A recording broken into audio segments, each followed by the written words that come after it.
السلام عليكم ورحمة الله وبركاته. الحمد لله. الحمد لله الذي نحمده ونستعينه ونستغفره ونؤمن به ونتوكل عليه أما بعد. அன்பிற்குரிய அல்லாஹ்வின் நல்லடியார்களே, அன்பு சகோதரர்களே, நாம் தொடர்ச்சியாக பார்த்து வரக்கூடிய துஆக்களினுடைய திக்ர்களினுடைய தொகுப்பில் இன்று நாம் பார்க்க இருக்கின்ற விடயம் என்னவென்றால், இன்றைய தினம் பராத்துடைய அந்த இரவு நாம் இந்த 3 திக்ர்களையும் 100 தடவைகள் ஓதுவோம். இதனை ஓதுவதன் மூலமாக அல்லாஹ் ஜல்ல சுப்ஹானஹு வ தஆலா நம்மை ஒருபோதும் அவன் கைவிட மாட்டான். அல்லாஹ்வினுடைய உதவிகளை நம்மிடம் கொண்டு வந்து சேர்க்கக்கூடிய மிகவும் அற்புதமான 3 திக்ர்களை தான் நாம் இன்றைய வீடியோவில் பார்க்க இருக்கின்றோம். அன்பார்ந்த சகோதரர்களே, அல்லாஹ்வின் நல்லடியார்களே, நாம் கண்ணியமான சிறந்த ஒரு மாதத்தை அடைந்திருக்கின்றோம். ஷஅபானினுடைய மாதத்திற்கு ஏராளமான சிறப்புகள் இருக்கின்றது.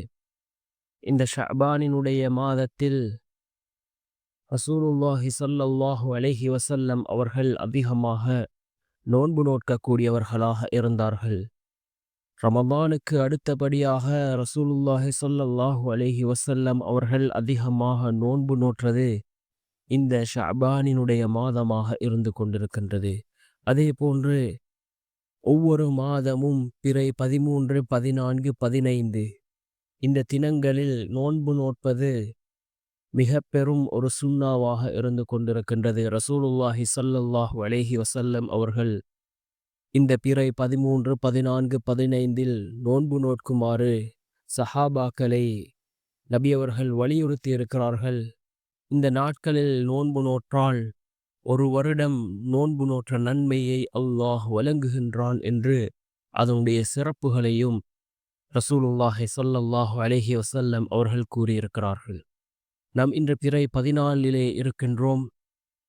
அதே போன்று இன்று இரவு பிறை 15. நாம் இந்த திக்ர்களை அதிகமாக ஓதுவோம். மிகவும் சிறந்த திக்ர்களாக இருந்து கொண்டிருக்கின்றது. அல்லாஹ்வினுடைய உதவிகளை நம்மிடம் கொண்டு வந்து சேர்க்கக்கூடிய மிகவும் அற்புதமான திக்ர்கள். அதே போன்று அல்லாஹ் ஒருபோதும் நம்மை கைவிட மாட்டான். அந்த அளவுக்கு சிறந்த திக்ர்கள்.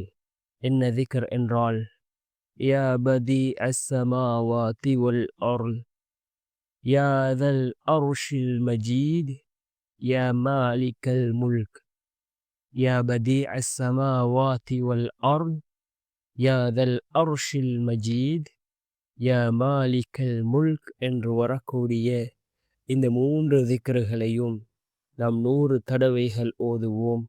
நிச்சயமாக அல்லாஹ் ஜல்ல சுப்ஹானஹு வ தஆலா இந்த திக்ர்களின் மூலமாக நம்முடைய எல்லா நிலைமைகளையும் அல்லாஹ் சீர்படுத்தி தருவான்.